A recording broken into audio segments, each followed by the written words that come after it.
मैं फिर आपके सामने सवाल रखना चाहता हूं, क्या आप बाबा रामदेव के आंदोलन के साथ जुड़ना चाहते हैं? याद रखें, यही स्वाभिमान आंदोलन जो है, इसने यह भी कहा था कि हम गंगा मां को बचाएंगे। बाबा रामदेव ने यह भी कहा था कि गंगा मां को हम एक बार फिर अविरल करेंगे, निर्मल करेंगे, पवित्र करेंगे। लेकिन भ्रष्टाचार को लेकर के और अन्य इतने ग्लैमरस जो मुद्दे हैं, जहां पर बहुत ज्यादा मीडिया का ध्यान जो है आकर्षित होता है, मीडिया का ध्यान जो केंद्रित होता है, शायद बाबा रामदेव वहां डाइवर्ट हो गए। क्योंकि गंगा के मसले को लेकर के जो स्वामी निगमानंद ने किया, उसके ऊपर पूरे देश में हाहाकार मचनी चाहिए थी। पूरे देश को खड़े हो जाना चाहिए था यह कहकर के कि इस आदमी ने असल में कुर्बानी दी है मेरे लिए और आपके लिए, इस देश के लिए, अपनी मां के लिए, और इसको हमने भुला दिया। पहले दिन जब खबर आई कि निगमानंद जी ने अपने प्राण छोड़ दिए हैं, तब अखबारों की कृतियों में फ्रंट पेज के ऊपर सबसे पहली खबर यह छपी। उसके बाद जब यह खबर आई कि निगमानंद जी को शायद जहर दिया गया, तब थोड़ी बहुत चर्चा हुई। आज वो चर्चा भी नहीं है। No one is talking about it today except to say of course the fact that the Uttarakhand government has said that perhaps he should be buried in one particular place and his samadhi should be created over there and so on and so forth. And that, by the way, is really and truly sad. That is sad. That is not just sad, that is a tragedy. मैं आप लोगों से जानना चाहता हूं, आप बताएं, आप सब लोग तथाकथित तौर पर धार्मिक लोग हैं। आप सब लोग, ज्यादातर लोग, जितने भी लोग हैं, आप सब लोग ये चाहते हैं कि भारत और भारत की जो जग जननी है गंगा मां, वो नष्ट ना हो, वो लुप्त ना हो, वो वापस स्वर्गवासी ना बन जाए, ऐसा आप ही लोगों का कहना है। तो आपको लगता नहीं है कि निगमानंद जी के बारे में हम सबको और ज्यादा उत्साहित होना चाहिए? उनको लेकर के हम सबको बाहर आना चाहिए, अपने घरों के बाहर आना चाहिए। गंगा बचाओ अभियान में सबको शामिल होना चाहिए। भ्रष्टाचार को लेकर के ये क्या जन लोकपाल बिल और फलाना जोगपाल बिल और कौन सा पाल बिल, इन सब चीजों को लेकर के तो लोग बाहर आ गए, लेकिन असल में जो देश की धारा है, जिसमें देश की जान बहती है, जिसमें देश की आत्मा है, उसको लेकर के कोई बाहर नहीं आया अब तक। कहीं आंदोलन नहीं हुआ, कहीं अनशन नहीं हुआ, कहीं भूख हड़ताल नहीं हुई, कहीं स्ट्राइक नहीं हुई। It's as if no one cared. He died alone. This man fasted alone and he died alone. And he fasted for us. He didn't fast for himself. He fasted so that illegal quarrying around the banks of the Ganga could be banned. So that illegal mining around the banks of the Ganga for silica could be banned and could be made a criminal offense. However, the quarrymen, the miners, the mining companies and the government, because this trade is worth thousands of crores every year, they decided, well, enough was enough, and the result is there for all of us to see. एक बार सुन लेते हैं कि हमारे जितने साधु संत महात्मा मठाधीश मंडलाधीश जितने भी हैं वो क्या कहते हैं इसको लेकर के, वो लोग क्या कहते हैं इसको लेकर के। Let's take a look at that. मौत नहीं, ये तो हत्या है।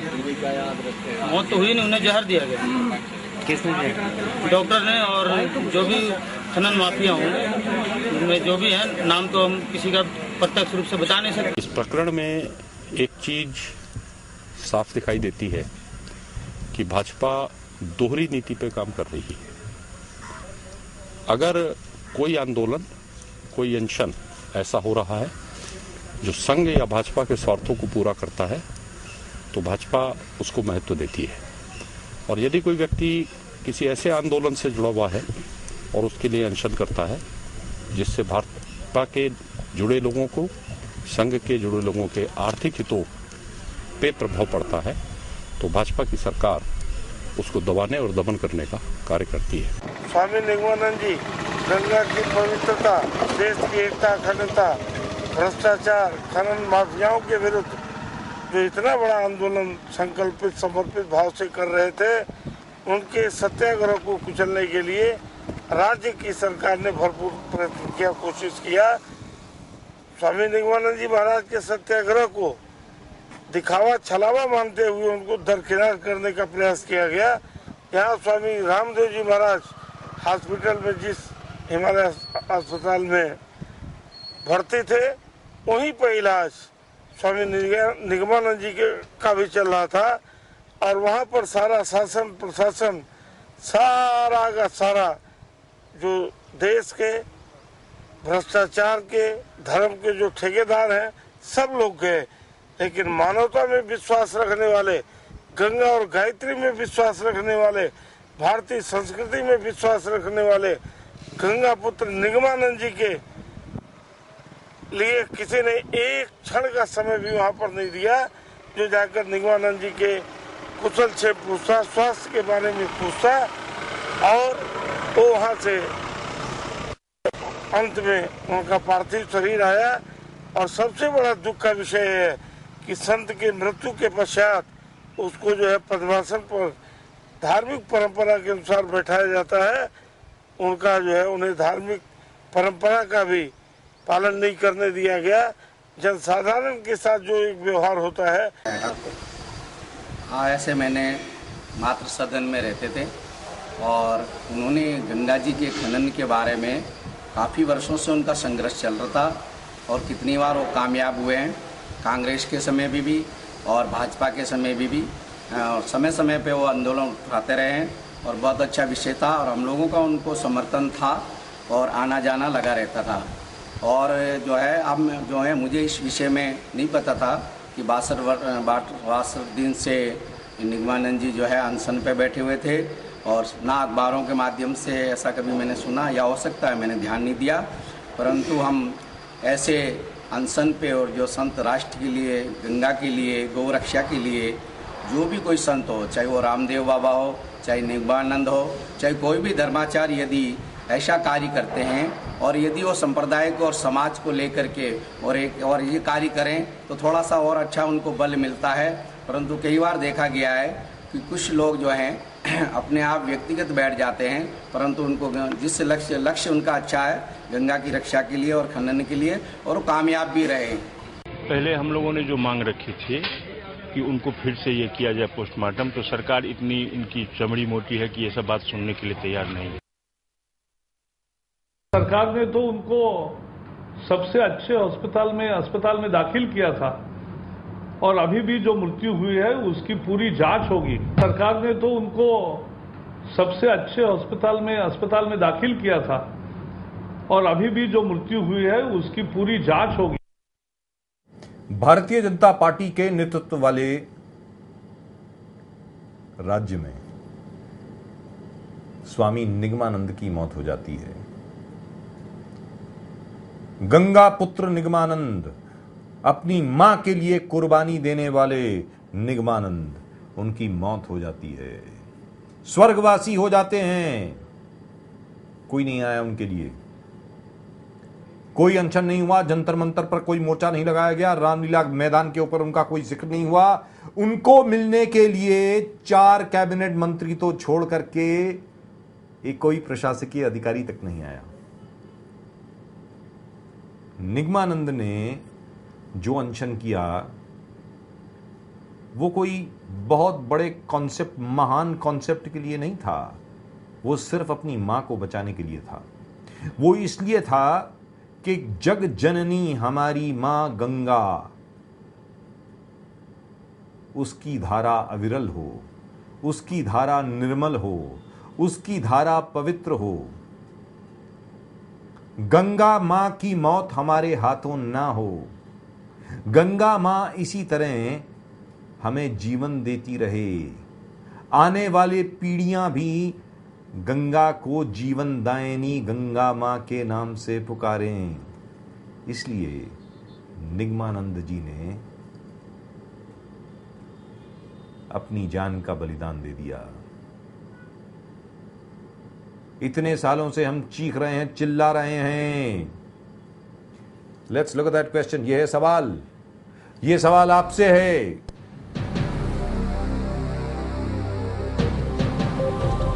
आपसे है सवाल ये। जीवनदायिनी गंगा, जग जननी गंगा, हमारी संस्कृति की स्रोत गंगा, इस गंगा को बचाने के लिए, इस गंगा मैया की मैयत को दूर रखने के लिए स्वामी निगमानंद ने अपने प्राणों को न्यौछावर कर दिया। और जहां तक सरकारों का प्रश्न है, सरकारों ने मुंह मोड़ दिया, अब उसके ऊपर राजनीति हो रही है। और ये 100 से ज्यादा जो संतों को, साधुओं को गिरफ्तार किया गया था, ये कुंभ के पहले गिरफ्तार किया गया था, ये तब का सवाल है। लेकिन ये मैं आज पूछ रहा हूं आपसे, क्या आप अपनी मां को बचाने के लिए आएंगे? क्या आप निकलेंगे अपने घर से, या सिर्फ रामदेव बुलाएंगे तभी निकलेंगे, वरना नहीं निकलेंगे? मैं आपसे जानना चाहता हूं, आप बताएं। आप आरकेबी टाइप करें, अपना नाम टाइप करें, अपने शहर का नाम टाइप करें जहां पर आप हमें देख रहे हैं, और आप भेजें अपने SMS, yes I want to save the Ganga. आप बताएं। मैं आपसे पूछता हूं राजस्थान, मैं आपसे पूछता हूं पंजाब, दिल्ली, उत्तर प्रदेश, आप बताएं मुंबई, आप बताएं महाराष्ट्र, आप बताएं मध्य प्रदेश, बिहार, झारखंड, क्या अपनी मां को बचाने के लिए आप आने के लिए बाहर हैं, बाहर आने के लिए तैयार हैं? या आप तभी बाहर आएंगे जब बाबा रामदेव बुलाएंगे, या आप तभी बाहर आएंगे जब टेलीविजन के कैमरा होंगे, आप तभी बाहर आएंगे जब बड़े बड़े चैनल आपको बुलाएंगे, थोड़ी देर के लिए आप बात करेंगे और उसके बाद आप कुछ नहीं करेंगे। आज हमारी मां की मौत होने वाली है, गंगा मैया की मैयत होने वाली है। मैं आपसे एक बार फिर कहता हूं, ना जाने कितने करोड़ लीटर औद्योगिक मलबा, ना जाने कितने करोड़ लीटर मानव मलबा हर रोज गंगा में प्रवाह होता है। 7,000 किलोमीटर लंबी सुरंगों में गंगा को कैद करने की जो स्कीम है, उत्तराखंड में अब तक जारी है। मैं आपसे ये पूछता हूं, क्या इस उग्र आंदोलन में आप शामिल होंगे? गंगा को बचाने के लिए क्या आप आंदोलन करेंगे? संत अपना काम थोड़ा बहुत कर आके वापस चले जाते हैं अपने आश्रमों में। उनका क्या काम है? कुंभ के पहले बाहर आ जाना, किसी फेस्टिवल के पहले बाहर आ जाना, कोई भी उत्सव है उसके पहले बाहर आ जाइए, कुछ कर आके वापस चले जाइए। लेकिन दायित्व यहां हमारा बनता है। एक निगमानंद शहीद हो गए हमको लेकर के, एक निगमानंद ने अपने प्राण न्यौछावर कर दिए हम सबको लेकर के। हम लोग क्या कर रहे हैं? क्या आप चाहते हैं कि गंगा मां की मैयत हो? 7,000 किलोमीटर लंबी सुरंगों में गंगा मां को कैद करने की योजना अब तक जारी है, प्रधानमंत्री के हस्तक्षेप के बावजूद। और जिस तरीके से आज की तारीख में गंगा मां के किनारे के ऊपर, दोनों किनारों के ऊपर आज भी उसी तरीके से माइनिंग कंपनियां क्वारिंग कर रही हैं, सब कुछ कर रही हैं, कोई उसके बारे में कुछ नहीं कर रहा, कोई उसके बारे में कुछ नहीं कर रहा। मैं आपसे जानना चाहता हूं, क्या आप गंगा को बचाने के लिए आएंगे? क्या आप अपने घरों से बाहर निकलेंगे? क्या आप चाहते हैं अपनी मां को बचाना? Are you willing to come out to save your mother? अपनी मां को बचाने के लिए क्या आप आने को तैयार हैं बाहर? मैं ये नहीं कहता कि हर कोई आदमी निगमानंद बने, मैं ये नहीं कहता कि हर कोई